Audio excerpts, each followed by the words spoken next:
வணக்கம் மக்களே, இன்றைக்கி நம்ம என்ன பார்க்க போகிறோன்னா, வீடே நல்லா கமகமன்னு மணக்கிற மாதிரி சொரக்காயை வச்சு சூப்பராக ஒரு குருமா தான் ரெடி பண்ண போகிறோம். வாங்க வீடியோக்குள்ளே போகலாம். ஒரு கடாய் வச்சுக்கோங்க. அதில் 4 to 5 ஸ்பூன் எண்ணெய் விட்டுக்கோங்க. அதில் கொஞ்சமாக சோம்பு, கொஞ்சமாக சீரகம் இதை ஆட் பண்ணிக்கோங்க. ஒரு பெரிய சைஸ் வெங்காயத்தை கட் பண்ணிக்கோங்க. அதை பாதி மட்டும் இப்போ போட்டுக்கோங்க. போட்டு நல்லா வதக்கிக்கோங்க. வெங்காயம் கொஞ்சம் வதங்கின உடனே அடுத்து 2 தக்காளி நான் கட் பண்ணி வச்சுருக்கேன். அதில் பாதியை மட்டும் இப்போ போட்டுருங்க. அதுக்கப்புறம் 6 to 7 பல் பூண்டு, ஒரு இஞ்சி போட்டுக்கோங்க. போட்டு எல்லாத்தையும் நல்லா வதக்கிக்கோங்க. நல்லா எல்லாம் வதங்கினதுக்கப்புறம் 1/2 மூடி தேங்காய் துருவி வச்சுருக்கேன். அதையும் இதில் ஆட் பண்ணி நல்லா வதக்கிக்கோங்க.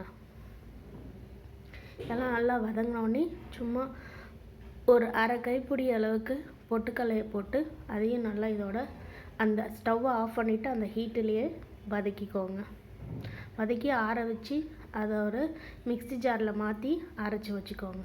அடுத்து ஒரு கடாயை வச்சுட்டு அதில் 1/2 டேபிள்ஸ்பூன் எண்ணெய் விட்டுட்டு அதில் 3 கிராம்பு, ஒரு இன்ச்சு பட்டை, ஒரு ஏலக்காய், கொஞ்சம் கசகசா இதெல்லாம் போட்டு நல்லா பொரிஞ்சதுக்கு அப்புறம் பாதி வெங்காயம் எடுத்து வைக்க சொன்னால அந்த பாதி வெங்காயத்தை போட்டுக்கோங்க.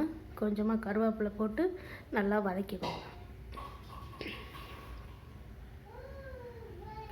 நல்லா வதங்கினதுக்கப்புறம் தக்காளியை போட்டு வதக்கிக்கோங்க.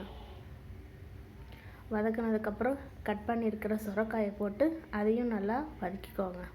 வதக்கின அப்புறம் 1/4 ஸ்பூன் மஞ்சத்தூள், 1 ஸ்பூன் மிளகாத்தூள், 2 ஸ்பூன் மல்லித்தூள் போட்டு நல்லா வதக்கிக்கோங்க. வதக்கிட்டு கொஞ்சமாக தண்ணி ஊற்றி மூடி கொதிக்க வச்சுருங்க. உப்பை ஆட் பண்ணிக்கோங்க.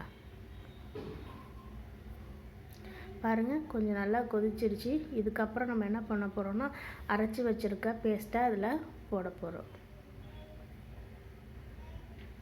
அதில் அலசி அந்த தண்ணியெல்லாம் ஊற்றி நல்லா கொதிக்க விடுங்க.